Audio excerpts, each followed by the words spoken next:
তৰফৰ পৰা আকৌ এবাৰ এই কথাটো আমি স্পষ্ট কৰিবৰ কাৰণে মই সংবাদ আমাৰ কৰ্মীসকলৰ লগত আজি মিলিত হৈছোঁ। কথাটো হ'ল যে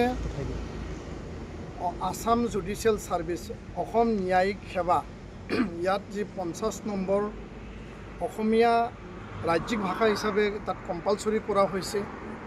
আমি দাবী কৰিছোঁ যে বড়ো তাত অপশনেল হিসাবে এটা বিষয় হিসাবে তাত অন্তৰ্ভুক্ত কৰিব লাগে, যাৰ কাৰণে আমাৰ বড়ো মাধ্যম আৰু বিভিন্ন বড়ো কেণ্ডিডেটবিলাকে ইয়াত এপ্লাই কৰাত তেওঁলোকে অসুবিধা হৈছে বা তেওঁলোকে এই অসম ন্যায়িক সেৱা যি মানে CGM বা সেশন কোৰ্টত জাজ হ'ব কাৰণে যি পৰীক্ষা পাতা হয় তাত তেওঁলোকে বঞ্চিত হ'ব লগা হৈছে।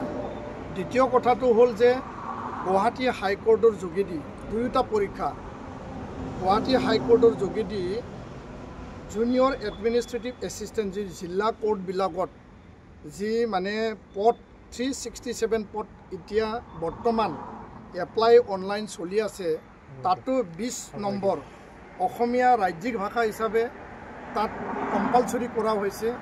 আমাৰ দাবী আছে যে বড়ো এই ছাবজেক্টক বা বড়ো ভাষাক তাত সহযোগী ৰাজ্যিক ভাষা হিচাপে এডিশ্যনেলি তাত এপ্লাই কৰাত সুবিধা কৰি দিব লাগে। আৰু যোৱাবাৰ আমি কোকৰাঝাৰ জিলা আয়ুক্তৰ দ্বাৰা গুৱাহাটী হাইকোৰ্টৰ মহামান্য যি মানে আমাৰ ন্যায়াধীশ আছে আৰু গুৱাহাটী হাইকোৰ্টৰ পঞ্জীয়ক ৰেজিষ্ট্ৰাৰ ডাঙৰীয়া আছে, আমি এখন স্মাৰক পত্ৰ আমি প্ৰদান কৰিছিলোঁ। আৰু ইয়াৰ পিছত তেওঁলোকৰ আমি কোনো ৰেছপন্স কোনো তেনেকুৱা আমি যোগাযোগ পাবলৈ সক্ষম হোৱা নাই, কোনো ৰিজাল্ট আমি পোৱা নাই।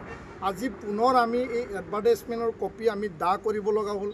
আমাৰ মন নাছিল, অনিচ্ছাকৃত সত্ত্বেও আমি দাহ কৰিব লগা হৈছে, কিয়নো মহামান্য গুৱাহাটী হাইকোৰ্টে এতিয়ালৈকে এই পৰ্যায়ত অসম চৰকাৰ গুৱাহাটী হাইকোৰ্ট একো যোগাযোগ কৰা নাই বা একো ব্যৱস্থা লোৱা নাই। আৰু এইটো এটা বৈষম্যমূলক এটা মানে সিদ্ধান্ত বুলি মই ক'ব বিচাৰোঁ। যিহেতু বড়ো ভাষা 8th শিডিউলৰ অন্তৰ্ভুক্ত, বড়ো ভাষা 2020 Assam official language amendment act 2020 তাত সহযোগী ৰাজ্যিক ভাষা হিচাপে মৰ্যাদা প্ৰদান কৰা হৈছে।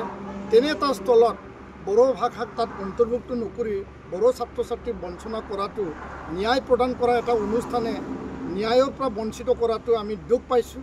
আৰু যদি অহা এক সপ্তাহৰ ভিতৰত যদি একো আমি ৰিজাল্ট নাপাওঁ, নিখিল বড়ো ছাত্ৰ সন্থাই গণতান্ত্ৰিক শান্তিপূৰ্ণ আমি আন্দোলন চলাই যাম। আৰু অবিৰত আন্দোলন এই দুটা দাবীত বড়ো ভাষাক তাত অন্তৰ্ভুক্ত কৰিব লাগে। অসমীয়া ভাষা তাত থাকিব ৰাজ্যিক ভাষা হিচাপে, তাত কোনো সন্দেহ নাই, কিন্তু বড়ো ভাষাকো তাত এটা অপশ্যন হিচাপে ৰাখিব লাগে যিসকলে তাত এপ্লাই কৰিব।